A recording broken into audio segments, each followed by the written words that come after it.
ஜோதிகா அவர்கள் வந்து என்ன பண்ணாலும் விமர்சனங்கள் அப்படின்ற மாதிரியான சூழல் தான் இப்போ அவங்க மேலே இருந்துட்டு இருக்கு. ஜோதிகா கெட்ட வார்த்தையில் பேசுகிறாங்க, ஸ்மோக் பண்ணுற மாதிரி நடிக்கிறது, இந்த மாதிரியான ஒரு விமர்சனங்கள், ஒரு எதிர்மறை விமர்சனத்துக்கு வந்து அவங்களே தீனி போடுறாங்க. யார் போடுறது? ஜோதிகாவை தீனி போடுறாங்க.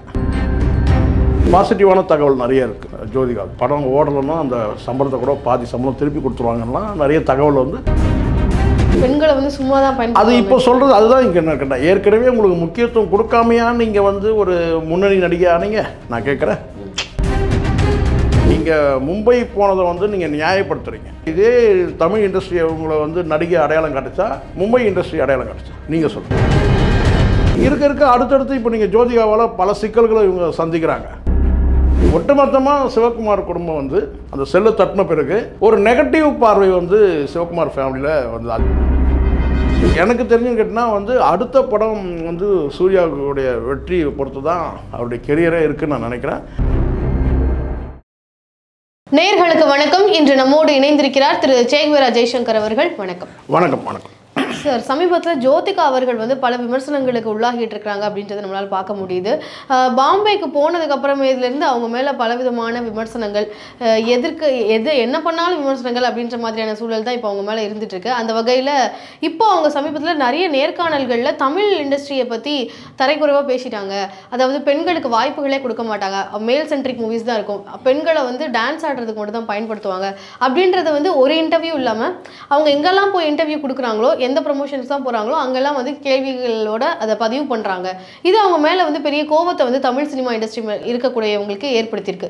இதை பற்றி உங்களுடைய பார்வை என்ன? இது அவங்க அப்படி சொன்னாங்களா? இது அவங்களுடைய நோக்கம் என்னது? அதாவது ஒரு நெகட்டிவ் பார்வை எதனால் வருதுன்னா அவங்க பேசக்கூடிய வார்த்தைகளை வச்சு தான். முதல்ல அவங்க வந்து இங்கே சூர்யாவை 2 ஜோதிகாவை பார்க்கணும். முதல் ஜோதிகா வந்து சூர்யாவை மனம் முடிக்கிறதுக்கு முன்னாடி உள்ள ஒரு ஜோதிகா. அப்போ ஒரு நடிகையாக பார்த்தாங்க. அவங்க ஒரு நடிகையாக இருக்கும்போது அவங்களோட நடிப்பு திறனை வெளிப்படுத்துகிறாங்க. அதுக்கப்புறம் அவங்களுடைய என்ன சொல்கிறதுனா அந்த சம்பள விஷயத்தில் வந்து கேட்டால் எல்லோரும் தயாரிப்பாளரும் பாராட்டினாங்க. படம் ஓடலைன்னா அந்த சம்பளத்தை கூட பாதி சம்பளம் திருப்பி கொடுத்துருவாங்கன்னா நிறைய தகவல் வந்து பாசிட்டிவான தகவல் நிறைய இருக்குது. ஜோதிகா மனம் முடித்த பிறகு அவங்க வந்து ஒரு கிட்டத்தட்ட வந்து ஒரு தமிழ்நாட்டு மருமகளாக பார்க்கப்பட்டாங்க. அப்போ பெரிய ஒரு கேப் விழுது. பிள்ளைகள் வளர்க்கணும், அந்த மாதிரி அதை கம்பேக் கொடுக்கறதுக்கு முன்னாடி, மீண்டும் சினிமாவுக்கு வரதுக்கு முன்னாடி ஒரு பெரிய கேப் இருக்குது. அப்போ அதுவரையிலும் வந்து சர்ச்சை இல்லை. அதுக்கு பிறகு அவங்க வந்து படங்களில் வந்து நடிக்க ஆரம்பித்த பிறகு, ரீஎன்ட்ரி கொடுத்த பிறகு அவங்களுடைய பேச்சுக்கள் எல்லாமே வந்து ஒரு குறிப்பிட்ட ஒரு சாரார், நான் சொல்கிறது சங்கி டீம் இருக்கு இல்லையா, அவங்க வந்து கேட்டால் அவங்க வந்து எது சொன்னாலும் அதுக்கு வந்து ஒரு மறுப்பு சொல்கிற மாதிரியான ஒரு சில வார்த்தைகள் வந்து இவங்க ஒரு பள்ளிக்கூட விஷயம் சொன்னாலும் சரி, ஏற்கனவே தஞ்சாவூரில் அவங்க தஞ்சை கோயிலில் போய் சொல்லும்போது ஒரு சர்ச்சையாக்குனாங்க. இப்படி அவங்க எது சொன்னாலும் வந்து கேட்டால் அதை வந்து ஒரு சர்ச்சையாக்குற மாதிரி சில பேச்சுக்கள் வந்து, ஏன்னா அவங்க கோயிலை மையப்படுத்தி சொன்னால் சங்கிகள் இறங்கிட்டாங்க. ஆமாம், நீங்கள் கோயிலுக்கு அது ரொம்ப யதார்த்தமான வார்த்தையாக கூட எடுத்துக்கலாம். கோயில்கள் கட்டுறதை விட நீங்கள் வந்து பள்ளிக்கூடங்கள் கட்டணும்னு அவங்க எந்த இடத்துல சொன்னாங்களோ அதை வச்சு கொஞ்சம் விமர்சனம் ஆயிடுச்சு. ஏன்னா தஞ்சாவூரில் போய் தஞ்சை பெரிய கோயிலில் போயிட்டு ஏன் அதை வந்து சொல்லணும்? அப்போ பெரிய அதிமேதாவையா இவங்க? இப்போ புதுசாக ஒரு கோயில் கட்டியிருக்கிறாங்கம்மா, அங்கே வந்து திறப்புழாக்கு உங்களை கூப்பிட்டாங்க, இல்லை ஒரு அங்கே வந்து ஏதோ ஒரு கும்பாபிஷேகத்துக்கு கூப்பிட்டாங்கன்னா அங்கே நீங்கள் சொன்னால் கூட அது தவறு தான். ஏன்னா எந்த விழாவில் போய் நம்ம கலந்துக்கிறோமோ அந்த சம்மந்தமாக வந்து நெகட்டிவாக பேசக்கூடாது எப்போவுமே. ஒரு பர்த்டேக்கு ஒருத்தரை வந்து வாழ்த்து சொல்கிறதுக்கு உங்களை கூப்பிட்றாங்கன்னு வச்சுக்கோங்களேன், வாங்க அங்கே போயிட்டுன்னு கேட்டால் அவரை பற்றி நீங்கள் நெகட்டிவாக சொன்னால் எப்படி இருக்கும்? யாருக்கு பிறந்தனாலோ அவங்கள பற்றி நீங்கள் நெகட்டிவாக சொன்னால் ஏதாவது ஏற்புடையதாக இருக்குமா? ஒரு திருமணத்துக்கு கூப்பிட்றாங்க, நீங்கள் ஏங்க திருமணம்லாம் பண்ணிக்கிறீங்க, கல்யாணம் எதுக்கு பண்ணிக்கிறீங்க நீங்கள் அப்படி சொன்னால் அப்படி நல்லா இருக்குமா? அது மாதிரி தான் கேட்டால் நீங்கள் ஒரு கோயில் விழாவில் போய் நீங்கள் கலந்துக்கிறீங்கன்னு சொன்னால் அங்கே வந்து இப்போ நீங்கள் பள்ளிக்கூடத்துக்கு உங்களை திறப்புழா கூப்பிட்றாங்கன்னா அங்கே நீங்கள் சொல்லலாம். என்னென்னு கேட்டிங்கன்னா, வேறு மாட மாளிகை கட்டுறதை விட கோபுரங்கள் கோயில் கோபுரங்கள் கட்டுறதை விட நீங்கள் பள்ளிக்கூடம் கட்டலான்னு சொன்னால் அது அது யதார்த்தம். ஆனால் கிட்டத்தட்ட அவங்களுடைய வீடே கேள்விப்பட்டேன் 500 கோடிக்கு மேலே இருக்கும் அவருடைய வீடுகள் மட்டுமே. இங்கேயும் சரி அங்கே மும்பையிலையும் சரி வீடுகளே கிட்டத்தட்ட 500 கோடிக்கு மேலேயே இருக்கும் அவர் வீடுன்னு சொல்லி கூட கேள்விப்பட்டோம். சரிங்களா? அது அந்த மாதிரி வந்து ஆடம்பர வாழ்க்கையை வாழக்கூடியவங்க ஒரு கருத்து சொல்லும் போது எதை பற்றி கருத்து சொல்கிறோம், எங்கே போய் சொல்கிறோன்றது ரொம்ப ரொம்ப முக்கியம். ஆனால் அவங்க வந்து ஒரு அவார்ட் ஷோவில் தான் வந்து அவார்ட் வாங்க வரும்பொழுதோ இல்லை கொடுக்கும் பொழுதோ தான் வந்து அந்த ஸ்டேஜில் தான் அதை சொன்னாங்க. இல்லை, நான் சொன்ன கோயில் ஏற்கனவே தஞ்சை கோயில் சம்மந்தமாக இவங்க வந்து பார்த்தீங்கன்னா ஒரு தஞ்சாவூரில் ஒரு நிகழ்ச்சிக்கு போகும்போது அந்த மாதிரி கருத்து சொல்கிறாங்க. தொடர்ச்சியாக இவங்க சொல்கிறாங்க பல்வேறு கருத்துக்களை வந்து எந்த இடத்துக்குலாம் போகிறாங்களோ அங்கே சொல்லக்கூடிய கருத்துக்கள் முதல்ல அவங்க சொன்னது கேட்டால் தஞ்சாவூரில் தான் சொன்னாங்க. அங்கே சொன்ன பிறகு தான் அடுத்தடுத்து சர்ச்சையாகும் போது கேட்டால் அங்கே போகிற இடத்துல வந்து அந்த மாதிரி ஒரு விமர்சனத்துக்கு உள்ளாகிற மாதிரியான சில வார்த்தைகள் வந்து அங்கே தொடர்ச்சியாக பேசுகிறாங்க. அதுக்கு பிறகு இவங்க வந்து பார்த்தீங்கன்னா மும்பை வாசியாக வந்து சூர்யாவோட மும்பைக்கே அவங்க போய் செட்டில் ஆகிடுறாங்க. ஒரு குடும்பங்களில் வந்து எல்லா விதமான பிரச்சனைகளும் இருக்குன்னு வச்சுக்கோங்களேன். மாமியார் மாமனார் கூட வந்து இவங்க வந்து சேர்ந்து கொஞ்ச காலம் தான் வாழ்ந்தாங்க. பிள்ளைகள் வந்து சின்ன சின்ன பிள்ளைகளாக இருக்க வரைக்கும் வாழ்ந்தாங்க. அதுக்கப்புறம் அவங்க தனியாக போய்ட்டு அது அவங்க தனிப்பட்ட சுதந்திரம் தான், நம்ம அதை கிரிட்டிசைஸ் பண்ணல. ஆனால் தமிழ்நாட்டிலேருந்து ஒட்டுமொத்தமாக இங்கேருந்து விலகி போய் இன்னொரு ஸ்டேட்டில் போய் அங்கே தங்கும்போது அங்கே இங்கே உள்ள மக்களுடைய பார்வை இருக்குல்ல, சூர்யா மீது உள்ள பார்வை வந்து வெறும் நடிகராக மட்டும் பார்க்காம நம்ம வீட்டு பிள்ளையாவே பார்த்துட்ருக்கிற ஒரு சூர்யா வந்து இங்கே இல்லாமல் தமிழ்நாட்டை இல்லாமல் மும்பையில் போய் செட்டில் ஆகிட்டார், ஸோ மும்பை வாசி ஆகிட்டார் அப்படின்போது அதுக்கப்புறம் அவங்க பேசக்கூடியது எல்லாமே வந்து பார்வையால் வந்து ஒரு நெகட்டிவாக வந்து விமர்சனத்துக்கு உள்ளாச்சு. அது சூர்யா பேசுனதாக இருக்கட்டும், இன்னும் சொல்லப்போனால் சூர்யாவோட சேர்ந்து கார்த்தி பேசுறது எல்லாமே வந்து சர்ச்சையாகுது. இது வந்து ஏதோ திட்டமிட்டு ஒரு குறிப்பிட்ட சங்கி கும்பல் தான் பண்ணுறாங்கன்றதை தாண்டி அந்த சங்கி கும்பலே பண்ணால் கூட அது பல தரப்பில் வந்து கேட்டால் அது வந்து நியாய பார்வையில் பார்க்கப்படுது. அதோட தொடர்ச்சி தான் வந்து இந்த மாதிரியான விமர்சனங்கள் வந்து வரும்போது அடுத்தடுத்த நடவடிக்கைகள் வந்து மக்கள் கூர்ந்து கவனிக்கிறாங்க. அதுக்கப்புறம் கங்குவாக்கு பிறகு படம் தோல்விக்கு பிறகு அதுக்கப்புறம் இவங்க சொன்ன கருத்து அதிலே முரண்பட்ட கருத்து உங்களுக்கு தெரியும் நினைக்கிறேன். படம் வந்து ஃபஸ்ட்டு ஒரு 1/2 படம் தான் சரியில்லை, அதுக்கப்புறம் படம் நல்லா தான் இருக்குன்னெலாம் அவங்களே வந்து சர்டிஃபிகேட் கொடுத்தாங்க படத்துக்கு. ஸோ அதனால் ஒட்டுமொத்தமாக சிவகுமார் குடும்பம் வந்து அந்த செல்லை தட்டினது பிறகு சிவகுமார் தான் ஆரம்பித்து வச்சார். அந்த செல்லை தட்டின பிறகு ஒரு நெகட்டிவ் பார்வை வந்து சிவகுமார் ஃபேமிலியில் வந்து அது எப்படி அதுதான் ரொம்ப ரொம்ப அதிர்ச்சி ஆச்சரியம் அந்த உண்மையிலே. ஏன்னா சிவகுமார் மீது வந்து ரொம்ப நல்ல மரியாதை உண்டு. ஏன்னா அந்த காலத்தில் உங்களுக்கு நான் சொல்கிறது அந்த காலம்னா கிட்டத்தட்ட ஒரு 35-40 வருஷத்துக்கு முன்னாடிலாம் அவருக்கு குறைஞ்ச சம்பளம் வாங்கும்போது கூட பார்த்திங்கன்னா 2000 ரூபாய் வந்து முதல் மாணவனுக்கு, அதாவது கேட்டால் இந்த 10th ஸ்டாண்டர்டில் வந்து முதல் மாணவன் வந்தாங்க, +2ல் வந்து பியூசியில் எல்லாம் முதல் மாணவன் அவங்களுக்கு அப்போது வந்து கேட்டினா 2000 ரூபா வந்து கொடுப்பாங்க.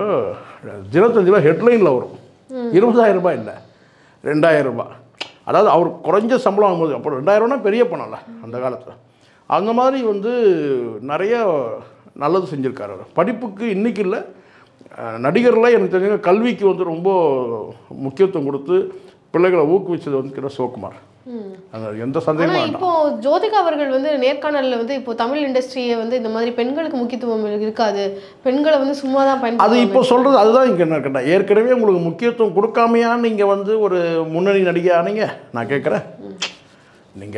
நீங்கள் சொல்கிறதே உண்மையாக இருந்தாலும் கூட அது இப்போ நீங்கள் சொல்லக்கூடாதுல்ல. நீங்கள் ஒரு ரீஎன்ட்ரி கொடுத்து அதுக்கப்புறம் இங்கே உங்களுக்கு வாய்ப்பு இல்லை, அதனால் நீங்கள் வந்து நீங்கள் மும்பை போனதை வந்து நீங்கள் நியாயப்படுத்துகிறீங்க, அப்படி தான் நம்ம சொல்ல முடியும். நீங்கள் மும்பையில் போன உடனே உங்களுக்கு வந்து அங்கே நீங்கள் உங்களை நியாயப்படுத்தி நான் கேட்குறேன், இதே தமிழ் இண்டஸ்ட்ரியை உங்களை வந்து நடிகை அடையாளம் காட்டுச்சா மும்பை இண்டஸ்ட்ரி அடையாளம் காட்டுச்சா? நீங்கள் சொல்லுங்கள். ஜோதிகான்ற நடிகை தமிழில் தான் உங்களுக்கு வந்து பார்த்திங்கன்னா வந்து உங்களுக்கு பல படங்கள் தோல்வி படங்களும் இருக்குது. முன்னணி கதாநாயகங்களோடு நடிக்கும்போது நீங்கள் எல்லா கதாநாயகங்களும் நடிச்சிருக்கீங்க. நீங்கள் அப்போ தான் நீங்கள் ஒரு நடிகையாக அறியப்படுறது எங்கே? தமிழ்நாட்டில் தான். அப்போ உங்களுக்கு முக்கியத்துவம் கொடுக்காமையா வந்து நீங்கள் பெரிய நடிகை ஆகிட்டீங்க. அதுக்கு பிறகு இப்போ நீங்கள் ரீஎன்ட்ரி கொடுக்கும்போது இங்கே தமிழில் வந்து உங்களை வந்து அவங்க பயன்படுத்திக்கலை அப்படின்னு சொல்ல முடியும். ஏன்னா உங்களை அந்த கிளாமர் கண்ணோட்டத்தில் வந்து இங்கே உள்ள ஆடியன்ஸ் வந்து பார்க்க முடியாது. ஏன்னா உங்களை மருமகளாக பார்க்குறாங்க இங்கே, அதை புரிஞ்சிக்கல ஜோதிகா. இப்போ ஜோதிகா வந்து என்ன எவ்வளோ பேர் நடிகை ஆனாலும் தமிழ்நாட்டில் ஒரு மருமகளாக பார்க்குறாங்க. ஒரு பெரிய குடும்பம், ஒரு உயர்ந்த மனிதன் குடும்பத்தில், சிறந்த மனிதன் குடும்பத்தில் உங்களை வந்து ஒரு மருமகளாக பார்க்கும்போது நீங்கள் மும்பையில் காட்டுற மாதிரி அரைக்குறை ஆடை அணிகிறது, வெப்சீரிஸில் வந்து சிகரெட் பிடிக்கிறது, ஸோ இதெல்லாம் வந்து இங்கே தமிழ்நாட்டு மக்கள் வந்து ஏற்றுக்க மாட்டாங்க. அதனால் உங்களுக்கு அந்த வாய்ப்பு வந்து மறுக்கப்படுறதா இருக்கலாம். சரிங்களா? அதனால் இப்போது மற்ற நடிகை நீங்கள் எடுத்துங்க, எந்த நடிகை வேணாலும் எடுத்துங்க, அடுத்தடுத்த படங்களில் வந்து பார்த்திங்கன்னா ஒரு குறிப்பிட்ட பீரியடுக்கு அப்புறம் அவங்க கேட்டால் அவங்க வந்து அக்கா ரோல் அம்மா ரோல்னு சொல்லி போயிடுறாங்க. நீங்களும் அப்படி தான் ஆரம்பிச்சிங்க, சரிங்களா? ஆனால் அதுக்கு பிறகு வந்து கேட்டால் நீங்கள் எதிர்பார்க்கிற ரோல் கேரக்டர் வந்து இங்கே கொடுக்கல. இதுதான் முக்கியம். இப்போ அங்கே வந்து நீங்கள் பார்த்துருப்பீங்கன்னு நினைக்கிறேன், சைத்தான் ஒரு படம். அந்த படத்தில் வந்து கேட்டால் கிட்டத்தட்ட வந்து குடும்பத்தோட தனியாக ஸ்விம்மிங் பூலில் குளித்தா கேள்வி வந்துடும். குடும்பத்தோடு குளிக்கிற மாதிரியான காட்சிலாம் இருக்கும், ஸ்விம்மிங் பூலில் குளிக்கிற மாதிரி. ஸோ காலப்போக்கில் அவங்களுடைய ஆடை கலாச்சாரம், பேச்சு, கெட்ட வார்த்தைகளில் பேசுகிறதுலாம் இப்போ நிறைய செய்திகள் வந்துக்கிட்டு இருக்கு. ஜோதிகா கெட்ட வார்த்தையில் பேசுகிறாங்க, ஸ்மோக் பண்ணுற மாதிரி நடிக்கிறது. இதெல்லாம் வந்து எப்படி வேணால் நடிக்கலாம்னு வந்து நான் கேட்டால் ஒரே வார்த்தை சொல்லிடுவாங்கன்னு கேட்டால் இது என்ன நடிப்பு தானே, இது ஏன் நடிக்கிறதுக்கு வந்து நீங்கள் இப்படி சொல்கிறீங்கன்னு சொல்லுவாங்க. நீங்கள் என்ன வேணாலும் நடிக்கலாம். நீங்கள் ஒரு படம் இருக்குது, சரிதாவோட படம் இருக்குமா, அந்த சரிதா வந்து அந்த படத்தை வந்து விபச்சாரி கேரக்டர் நடிப்பாங்க. ஆனால் எந்த ஒரே ஒரு சின்ன ஒரு ஆபாச காட்சி கூட நீங்கள் பார்க்க முடியாது. தப்பு தாளங்கள் படம் பேர். தப்பு தாளங்கள்ன்ற படம் வந்து ரஜினி சரிதா இவங்க நடித்த படம். பிளாக் அண்ட் ஒயிட் 79 நினைக்கிறேன், 79 நினைக்கிறேன். ஸோ அந்த அப்போ வந்து பார்த்திங்கன்னா சரிதா வந்து ஒரு விபச்சாரி நடிப்பாங்க. ஆனால் ஒரு சின்ன காட்சி கூட நீங்கள் பார்க்க முடியாது, ஒரு ஆபாச காட்சி நீங்கள் பார்க்க முடியாது. அப்போ எப்படி விபச்சாரியாக நடிக்கிறாங்க, ஆனால் வந்து ஒரே ஒரு ஆபாச காட்சி கூட இல்லை. அதுதான் இயக்குனருடைய சாமர்த்தியம். அதனால் இந்த மாதிரியான ஒரு விமர்சனங்கள், ஒரு எதிர்மறை விமர்சனத்துக்கு வந்து அவங்களே தீனி போடுறாங்க. யார் போடுறது? ஜோதிகாவை தீனி போடுறாங்க. இப்போ ஜோதிகா அவர்கள் வந்து பாம்பேயில் போயிட்டு அவங்க அங்கே அங்கே இருக்கக்கூடிய கல்ச்சரை வந்து அடாப்ட் பண்ணிக்கிறாங்க. இப்போ தமிழ்நாட்டில் எப்படி இருந்தாங்களோ, தமிழ்நாட்டில் மக்களுக்கு ஏற்ற மாதிரி இருந்தாங்க. அங்கே போனதுக்கப்புறமா அங்கே இருக்கக்கூடிய மக்களுக்கான ஏற்ற மாதிரியான விஷயங்கள்லாம் அவங்க பண்ண வேண்டிய சூழல் இருக்கும் இல்லையா? வெஸ்டர்ன் கல்ச்சர்ஸ் அடாப்ட் பண்ணுறாங்க. இல்லை திரைப்படங்கள் வந்து அங்கே எந்த மாதிரியான கதைக்கு தேவையான படங்களை அவங்க எடுத்து நடிக்கிறாங்க.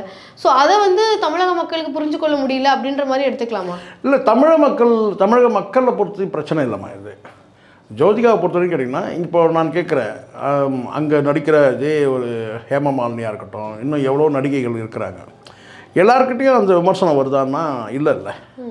ஏன் இங்கே விமர்சனம் கேட்டால், இவங்க தமிழ்நாட்டோட இவங்க அடாப்ட் ஆகிட்டாங்க. கிட்டத்தட்ட அவங்க கேட்டால் தமிழ்நாட்டு பொண்ணாவே மாறிட்டாங்க. இப்போ இங்கே இருக்கிற ஆடியன்ஸ் மத்தியில் கேட்டால், இப்போ நான் சிம்ரன் மீது ஒரு பார்வை இருக்குது, ஜோதிகா மீது ஒரு பார்வை இருக்குது, நமிதா மீது ஒரு பார்வை இருக்குல்ல, அதே அந்த பார்வை எப்படி டிஃப்ரென்ஸ் ஆகுது சொல்லுங்கள். ஸோ அப்படி பார்க்கும்போது கேட்டிங்கன்னா, ஒரு நடிகைக்கு ஒரு பார்வைன்னு ஒன்று இருக்குது.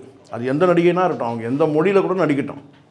இப்போது சுஹாசினி நீங்கள் எடுத்துக்கிட்டிங்கன்னு கேட்டிங்கன்னா வந்து அவங்களுக்கு ஒரு அடையாளம், அந்த கிட்டத்தட்ட ஒரு சீனியர் ஆர்டிஸ்ட் தான் அவங்க மேலே ஒரு அடையாளம் இருக்குது. அதே மாதிரி நீங்கள் ராதிகா எடுத்துக்கிட்டிங்கன்னா, ராதிகா மேலே ஒரு செக்ஸுவலான காட்சியில், அந்த மாதிரியான காட்சியிலலாம் அவங்க நடிக்க மாட்டாங்க. ஒரு வரம்போடு இருக்கும். அப்படின்னாலும் முழுக்க நடிப்பை வெளிப்படுத்துவாங்க. ஜோதிகா வந்து யார்? ஜோதிகா வந்து சிறந்த நடிகையை தான் பார்த்தாங்க. ஒரே ஒரு படம் சந்திரமுகி படத்தில் அவங்களுடைய நடிப்பு, அபாரமான நடிப்பை பார்ப்போம் இல்லையா? ஸோ இப்படி வந்து ஒரு பார்வைன்னு ஒன்று இருக்குது. சினிமாவுக்கான ஒரு பார்வை இருக்குது, ஆடியன்ஸுக்கு ஒரு பார்வை இருக்குது. அந்த பார்வையில் தான் அவங்க ஸ்லிப் ஆகுறாங்கன்றது தான் இப்போ பிரச்சனை. ஏன்னா இப்படியான காட்சிலாம் கேட்டால் அவங்க கடந்த காலத்தில் கூட இந்த மாதிரி வந்து ஸ்மோக் பண்ணுற காட்சிலாம் நடிச்சிருக்க மாட்டாங்க. நடிப்புக்காக நீங்கள் சொன்னால் கூட அது ஆடியன்ஸோட பார்க்குற பார்வைன்னு ஒன்று இருக்குல்ல, அது பொது பார்வைன்னு ஒன்று இருக்குது. அதில் வந்து கேட்டால் அவங்க ஸ்லிப் ஆகிற போது அது விமர்சனம் ஆகுது. இது வந்து நீங்கள் ஒரு குடும்பத்தில் நீங்கள் வந்து நீங்கள் தமிழ்நாட்டோட மருமகளாக ஆகாமல், ஒரு உயர்ந்த குடும்பத்தில் நீங்கள் வந்து ஒரு மருமகளாக ஆகாமல் நீங்கள் எப்பவும் போல் ஒரு நடிகை என்னன்னு கூட அப்பயும் கூட இந்த விமர்சனம் வரும். என்னன்னு கேட்டிங்கன்னா, இவங்க என்னங்க ஒரு நல்ல நடிகையாச்சே, இவங்க ஏன் இப்படிலாம் நடிக்கிறாங்க? இங்கே கஷ்டமான குடும்பத்தில் போனதுக்கப்புறம் அந்த ஒரு தோற்றம் வந்ததுக்கப்புறம் இந்த ஒரு தோற்றத்தால மக்களை ஏற்றுக்க முடியலன்னு அப்படி இல்லை. அது ஏன் அதில் என்ன தப்புன்னு கேட்குறேன் நான். அதில் என்ன தப்பு? நீங்கள் வந்து ஒரு நல்ல ஒரு பார்வை உங்கள் மேலே வந்து ஒரு சமூகத்தில் ஒரு கெட்ட பார்வை இருந்துட்டு நல்ல பார்வை கொண்டு வரது ரொம்ப கஷ்டம். ஆனால் ஒரு நல்ல பார்வைக்கு வந்துட்டு கெட்ட பார்வை நீங்கள் ஈஸியாக கொண்டு வந்துடலாம். இப்போ நீங்கள் 100 படத்தை நடிச்சிருக்கீங்க, நல்ல கேரக்டர், விதவிதமான கேரக்டர் எடுத்து நடிச்சிருக்கீங்க. ஒரு குறிப்பிட்ட ஒரு கேரக்டரில் வந்து நீங்கள் தப்பு. இப்போது உங்களுக்கு தெரியும், சாவித்திரி பொறுத்த வரைக்கும் உங்களுக்கு கடந்த பழங்காலத்தில் பெரும் புகழ்பெற்ற நடிகை. அவங்க எடுத்திருக்க கேரக்டர் எல்லாமே நடிப்பை மட்டுமே வெளிப்படுத்தக்கூடியது. கஷ்டமான குடும்ப பாங்கான காட்சிகள் பல படங்கள் அவங்க நடிச்சிருக்காங்க. ஆனால் அதே அவங்க கேட்டால் ஒரு கட்டத்தில் மார்க்கெட்டை எடுக்கிறாங்க. மார்க்கெட்டை எடுக்கணும்னு கேட்டால் அவங்க ஒரு கவன ஈர்ப்புக்காக அவங்க என்ன செய்கிறாங்கன்னு கேட்டால் மலையாள படம் ஒன்று அவங்களே தயாரிக்கிறாங்க, சொந்தமாக தயாரித்து இயக்குறாங்கன்னு தெரியல. இயக்குறம் வேறு யாருன்னு நினைக்கிறேன். நான் சொந்த தயாரிப்பு, அது நல்லா தெரியும் எனக்கு. மலையாள படத்தில் ரொம்ப வந்து கவர்ச்சியாக நடித்தாங்க. யாரும் நினச்சி கூட பார்க்க முடியாத ஒரு கவர்ச்சியான ஒரு கேரக்டர். அப்போவே அந்த காலத்துலேயே விமர்சனம் ஆச்சு, பிளாக் அண்ட் ஒயிட் காலத்துலேயே அது பெரிய விமர்சனமாச்சு. ஏன்னா அப்போ நீங்கள் சொல்லலாம்ல, மலையாளத்தில் ஏற்ற மாதிரி மலையாள நடிகைகள்லாம் எப்படி இருப்பாங்க உங்களுக்கு தெரியும் இல்லையா, அவங்க மேல் வந்து மாறாக்கு இல்லாமல் அந்த மாதிரியான ஒரு தோட்டத்தை ஒரு மாதிரி கேட்டினா நீங்கள் கூட சொன்ன இதில் என்னங்க தப்பு இருக்குது, அவங்க கல்ச்சர் ஆடை கலாச்சாரமே அப்படி தானே, இதில் என்ன நடித்தா என்ன தப்புன்னு சொல்லிட்டு யார் வேணாலும் எனக்கு அது ஆடை கலாச்சாரம் இருக்குது. இப்போ கேரளாவில் ஒரு ஆடை கலாச்சாரம் இருக்குது, ஆந்திராவில் ஒரு ஆடை கலாச்சாரம் இருக்குது, தமிழ்நாட்டில் ஒரு மாதிரி இருக்குது, கர்நாடகாவில் ஒரு மாதிரி இருக்குது, வட இந்தியா முழுவதும் வெவ்வேறு ஆடை கலாச்சாரங்கள் இருக்குது. ஆனால் நீங்கள் அந்த கலாச்சாரத்தில் போய் நீங்கள் பார்க்கும்போது இங்கே உள்ள நடிகர், இங்கே உள்ள ஆடியன்ஸுக்கு எப்படி இருக்கும், இங்கே உள்ள ஆடியன்ஸுக்கு எப்படி இருக்கும், அங்கே இருக்கிறவங்க ஏற்றுப்பாங்க. ஆனால் இங்கே உள்ள ஜோதிகா இப்போ நீங்கள் வந்து இப்போ பேன் இண்டியா, இப்போ பிரச்சனையே சிக்கல் எங்கே இருக்குன்னா இப்போ பேன் இண்டியா மூவின்னு ஆயிடுச்சு. அடுத்து நீங்கள் வெப்சீரிஸ்லாம் இப்போ எடுக்கிறாங்கல்ல, எதுக்காக எடுக்கிறாங்க, 4 மொழி 5 மொழி 6 மொழி அனைத்து மொழியிலும் கூட எடுக்கிறாங்க. அப்போ அனைத்து மொழிக்கும் வந்து பார்த்தீங்கன்னா அந்த பார்வையாளர் வந்து பார்த்தீங்கன்னா வெவ்வேறு பார்வையாளர் தானே வருவாங்க. அப்போ தமிழ்நாட்டில் இருக்கிற ஜோதிகா தமிழ்நாட்டிலே வளர்ந்து நடித்த ஒரு எங்கேயாவது பிறந்திருக்கலாம், ஆனால் தமிழ்நாட்டில் தானே ஒரு நடிகை அறியப்பட்டாங்க. அவங்க மேலே வந்து ரசிகர்களுக்கு பெருவாரியான ரசிகர்கள் கேட்டால் அவங்க வந்து யார் ஜோதிகாவுக்கு எங்கே இருப்பாங்க நீங்கள் சொல்லுங்கள். என்ன தமிழ்நாட்டில் தான் ரசிகர்கள் அதிகம் ஜோதிகாவுக்கு. நீங்கள் இப்போனா அவங்க போய் மும்பையில் போய் நடிச்சுக்கலாம், ஆனால் ஒரு நடிகை அறியப்பட்டது பெருவாரியான வந்து மெஜாரிட்டி ஆடியன்ஸ் எங்கே தமிழ்நாட்டில் தான். அப்போ நீங்கள் வந்து பார்த்தீங்கன்னா அங்கே நீங்கள் போய்ட்டு அந்த கலாச்சாரத்துக்கு ஏற்ற மாதிரி நீங்கள் நடிச்சுட்டு அதை கொஞ்சம் அப்படியே டப் பண்ணி கொண்டு வந்து இங்கே போட்டிங்கன்னா இங்கே இருக்கிறவங்க விமர்சனம் பண்ண தான் செய்வாங்க. ஓகே சரி, இப்போ விமர்சனமே அப்படி தான் ஜோதிகா மீது வருது. இதே நீங்கள் இங்கே அவங்களுக்கு என்ன சிக்கல்னு கேட்டிங்கன்னா, இங்கேருந்து அவரை கூட்டிகிட்டு போகிறது கூட எதுக்காகன்னு கேட்டிங்கன்னா அங்கே உள்ள மார்க்கெட் வேல்யூ ஜாஸ்தி, அங்கே உள்ள சம்பளம் ஜாஸ்தி. ரெண்டாவது ஹிந்தியில் வந்து நம்ம ஏன் வந்து சம்பளம் அதிகம்னு சொன்னால், வட இந்தியா முழுவதும் கேட்டால் ஹிந்தியில் நடித்தா வட இந்தியா முழுவதும் வந்து படத்தை வந்து ஸ்க்ரீன் பண்ண முடியும். இங்கே தமிழ்நாட்டை நீங்கள் நடிச்சிங்கன்னு கேட்டால் வட இந்தியா முழுவதும் கேட்டால் டப் பண்ணி தான் பண்ண முடியும். அதோட நேரடி ஹிந்தி படத்தில் நடித்தாருன்னா அங்கே வந்து ஹிந்தியில் வந்து ஒரு மார்க்கெட், அங்கே போய் ஒரு அமீர் கான் ஆகலாம்னு நினச்சார் யார், நம்ம சூர்யா, இல்லை சல்மான் கான் ஆகிடலான்னு நினச்சார். அப்படி தான் போய் நடித்தாக்கா வட இந்தியா முழுவதும் ஹிந்தி பேசக்கூடிய மாநிலங்களில் வந்து பார்த்திங்கன்னா பெருவாரியான தியேட்டர்கள் வந்து இருக்கும். அப்போ அங்கெல்லாம் வந்து படத்தை வெளியிடும் போது கேட்டால் இவர் வந்து பெரிய ஸ்டார் ஆகிடுவார், ஆல் இண்டியா பெரிய வந்து ஸ்டார் ஆகிடுவார்னு சொல்லி தான் அப்படி தான் வந்து சூர்யா கொண்டு போனது. அந்த கங்குவா வந்து ஃபெயிலியர் ஆகிடுச்சு. ஸோ அந்த திட்டம் வந்து க்ளோஸ். இப்போ அவங்கள பொறுத்த வரைக்கும் என்னென்னா மறுபடியும் திரும்பவும் தமிழ்நாட்டுக்கு வர்றதா இல்லை மும்பையிலே இருக்கிறதா அந்த குழப்பம் இருக்குது. இப்போ எனக்கு தெரிஞ்ச வரைக்கும் நான் நினைக்கிறேன்னு கேட்டேன்னா சூர்யாவுக்கு தான் அந்த சிக்கல். இப்போது பொண்டாட்டியோடு சேர்ந்து எப்படியும் வந்து ஹிந்தியில் வந்து வேகாதுன்னு ஆயிடுச்சு. இப்போ ஒன்று பொண்டாட்டியோடு சேர்ந்து வீட்டில் வந்து அவர் பொண்டாட்டியோடு சேர்ந்து பொண்டாட்டியான மார்க்கெட் இருக்குது இல்லையா, ஹிந்தி படங்களில் வெப் சீரிஸ்லாம் நடிக்கிறாங்க, சீரிஸ்லாம் நடிக்கிறாங்கல்ல, அப்போ அவங்க கூட இருக்கிறதா இல்லை தமிழ்நாட்டில் வந்து நடிக்கிறதா. தமிழ்நாட்டில் ஸ்டே பண்ணால் தான் இங்கே வந்து பார்த்திங்கன்னா இங்கே உள்ள வந்து தொடர்புகள் நிறைய கிடைக்கும், வாய்ப்பு இருக்குது. இங்கே மும்பையும் இல்லாமல் தமிழ்நாட்டிலையும் சென்னையிலையும் இல்லாமல் ஒரு இன்னும் 2 பட்ட வாழ்க்கையை தான் வாழ்ந்துட்டுருக்கிறாரு சூர்யா.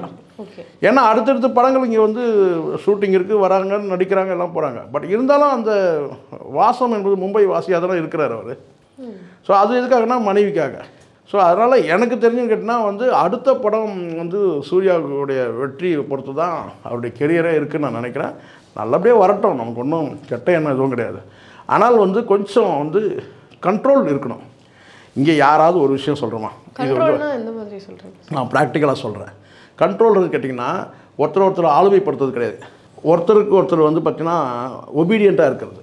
ஒபீடியன்ட்றது வேறு, ஒருத்தர் வந்து ஆளுமைப்படுத்துறது வேறு. ஒருத்தர் கீழ்ப்படிந்து இருக்கிறது வேறு, ஒருத்தர் ஆளுமைப்படுத்துறது வேறு. சரிங்களா? ஒருத்தர் நம்ம கீழ்ப்படிந்து நடிக்கிறதுனால அவருடைய ஆளுமைக்கு நம்ம வந்து கட்டுப்பட்டவங்க அப்படின்னு கிடையாது. இங்கே முதல்ல வந்து கணவன் மனைவிக்கு வந்து அந்த மாதிரியான ஒரு இதுவே இருக்கக்கூடாது. நான் கேட்டேன், நான் வந்து என்னை நீ ஆளுமைப்படுத்து, நான் உன்னை ஆளுமைப்படுத்துறேன்ற அந்த பேச்சுக்கு இடம் கிடையாது. ஆனால் ஒருத்தர் புரிஞ்சுக்கிட்டு அவங்களுக்கு வந்து பார்த்திங்கன்னா வந்து 2 தரப்புலையும் எது சரியாக இருக்குமோன்றதை கலந்து பேசி ஒருத்தர் விட்டு கொடுத்து போகிறது தான் அந்த கீழ்ப்படிதல்ன்றது. அதுதான் ஒருத்தர் விட்டு கொடுத்து போகிற, எனக்காக நீ இதை விட்டு கொடு, உனக்காக நான் இதை விட்டு கொடுக்குறேன் அப்படின்னு சொல்கிறது தான். ஆனால் இல்லை நான் சொல்கிறத நீ கேட்கணும், நீ சொல்கிறத நான் கேட்க மாட்டேன்றது, இது வந்து ஆளுமைப்படுத்துறது. இப்படி ஆளுமைப்படுத்துறது யாரு? எனக்கு தெரிஞ்சிருக்கேன் வந்து கேட்டால் இப்போ ஜோதிகாவோட கொடி பறக்குது. அப்போ இத்தனை ஆண்டுகள் ஒபீடியண்ட்டாக இருந்திருக்காங்கன்னு தானே அர்த்தம். இல்லை இப்பதானே இவ்வளோ நாள் அவங்களுக்கு இருந்துன்னா தோணுது அங்கே வந்து எல்லாரும் கரெக்டான கேள்விமா, அருமையான கேள்வி. இப்போது அந்த குடும்பத்தில் வந்து தலைவர்னு இருந்தது யாருன்னு கேட்டிங்கன்னா சிவகுமார். சூர்யா குடும்பத்துக்கு, கார்த்திக் குடும்பத்துக்கு தலைவர் யார்? சிவகுமார் தான் தலைவர். கல்யாணம் ஆகிற வரைக்கும் அவர் தான் தலைவர். கல்யாணம் ஆகிட்டு 2 பிள்ளைகள் பெற்றுட்டாங்க இவங்க. அது வரைக்கும் அவர் தலைவராக இருந்தார். பிள்ளைகள்லாம் வளர்ந்த பிறகு ஒரு கட்டத்துக்கு மேலே அந்த தலைமை பொறுப்பில் இருந்து அவர் ஸ்லிப் ஆகிறார். எப்போ ஸ்லிப் ஆனார் தெரியுங்களா? பப்ளிக் ஒப்பீனியன் இருந்த வரைக்கும், நல்ல ஒப்பீனியன் இருந்த வரைக்கும் சிவகுமார் வந்து அந்த குடும்பத்தில் அவர் சொன்னது எல்லாமே கேட்டாங்க. ஒரு மதிப்பு இருக்குது சமூகத்தில். அவர் எப்போ மதிப்பை இழக்கிறாரு சிவகுமார்? சாதாரண விஷயம், அவர் செல்லை தட்டி விடுறாரு. அந்த செல்லை தட்டின பிறகு தான் கேட்டால் ஒட்டுமொத்தமாக தமிழ்நாட்டில் இருந்த அத்தனை பேரும் காரி துப்புனாங்க. இது ஃபேக்ட். நான் சொல்கிறது கொஞ்சம் கசப்பாக தான் இருக்கும், ஆனால் உண்மை அதுதான். அந்த செல்ஃபோனை தட்டி விட்ட பிறகு அதுக்கப்புறம் 2வது முறை வந்துட்டு மறுபடியும் வந்து அவர் செல்லு வாங்கி கொடுத்துட்டாங்க. அந்த பிரச்சனை போச்சுன்னு கேட்டால் மறுபடியும் இன்னொரு தடவை வந்து கேட்டால் செல்லை தட்டி விட்டார். பப்ளிக்கில் வந்து அந்த சால்வையை பிடிச்சி வீசி எறிகிறது, மேடையில் பேசுறதுக்கு வந்து ஒரு வாய்ப்பு கொடுத்தோம்னு கேட்டிங்கன்னா தேவையில்லாமல் பல சர்ச்சையான விஷயங்களை பேசுறது. ஸோ இதெல்லாம் வந்து அவர் மேலே உள்ள சர்ச்சைன்னா ஒரு நியாயமான கருத்து. உங்களுக்கு நியாயம் படுறதுன்னு கேட்டால் மற்றவங்களுக்கு நியாயம் தெரியாது, நியாயமாக தெரியாது. உங்களுக்கு நியாயம் தெரியும். ஸோ அதனால் எல்லாத்துக்கும் வந்து ஒரு எமோஷ்னலாக பேசக்கூடிய ஒரு நபராகிட்டார். அது வந்து கேட்டால் வந்து ஒரு வெறுப்பு ஏற்பட்டுச்சு அவர் மேலே. உண்மை அது. அதுதாண்டின்னு கேட்டால் அதுக்கு முன்னாடி கேட்டால் அந்த மாதிரி பேச்சுக்கள்லாம் சிவகுமார்ட்ட இருக்க மேடை சர்ச்சை இல்லாத மனிதர் சிவகுமார். ஆனால் சர்ச்சைன்றதுன்னு கேட்டால் அந்த செல்லு தட்டி விட்டது எல்லாம் தொடர்ச்சியாக இருக்குது. அதுக்கப்புறம் அவங்களுடைய எல்லாருமே குடும்பத்தில் போட்டி போட்டு பேச ஆரம்பித்தாங்க. அது அவங்க குடும்ப உறுப்பினர் ஞானவேல்ராஜான்னு ஒரு தயாரிப்பாளர் இருக்கார்ல, அவர் பேசுகிற பேச்செல்லாம் சாதாரணம் கிடையாது. அப்போ ஒட்டுமொத்தமாக சினிமா இண்டஸ்ட்ரியிலேருந்தே வந்து இவங்க வந்து விலகி போயிட்டாங்க. சினிமா இண்டஸ்ட்ரியில் மட்டும் கிடையாது, ஆடியன்ஸுக்கு மத்தியிலையும் வந்து சிவகுமாருக்கு வந்து பார்த்தீங்கன்னா ஒரு பேட் ஒப்பீனியன் ஆயிடுச்சு. அதனுடைய தாக்கம் தான் வந்து பார்த்திங்கன்னா இப்போ அவங்க வந்து அவர் அந்த குடும்ப தலைவர்ன்ற அந்த ஸ்தானம் இருக்குல்ல, அதில் வந்து ஸ்லிப் ஆகிட்டார். யார்? சிவகுமார். அவர் ஸ்லிப் ஆன உடனே ஆட்டோமேட்டிக்காக குடும்பங்கள் பிரிஞ்சிருச்சு.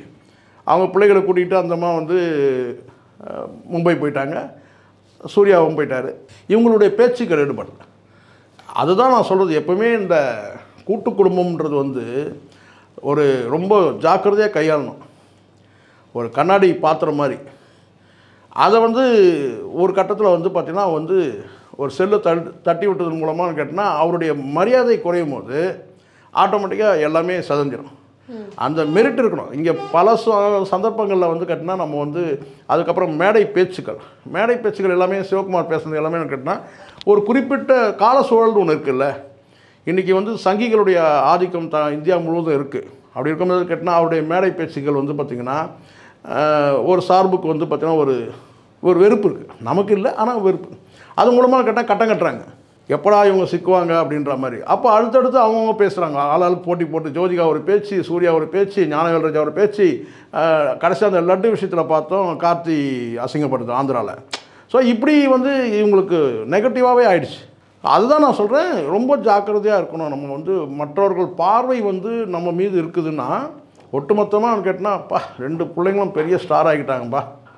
ஏன்னா இங்கே ஏற்கனவே சினிமாவில் வந்து பல பேர் உங்களுக்கு தெரியும் வந்து கவுந்தடிச்சு படுத்துட்டு இருக்கலாம். பிள்ளைங்களை வந்து எப்படியாவது பெரிய ஸ்டார் ஆக்கணும்னு சொல்லிட்டு நாண்டுக்கிட்டு படுத்துட்டு கிடக்குறானுங்க. அவன் வந்து கவுந்தடிச்சு படுத்துட்டு கிடக்குறான்.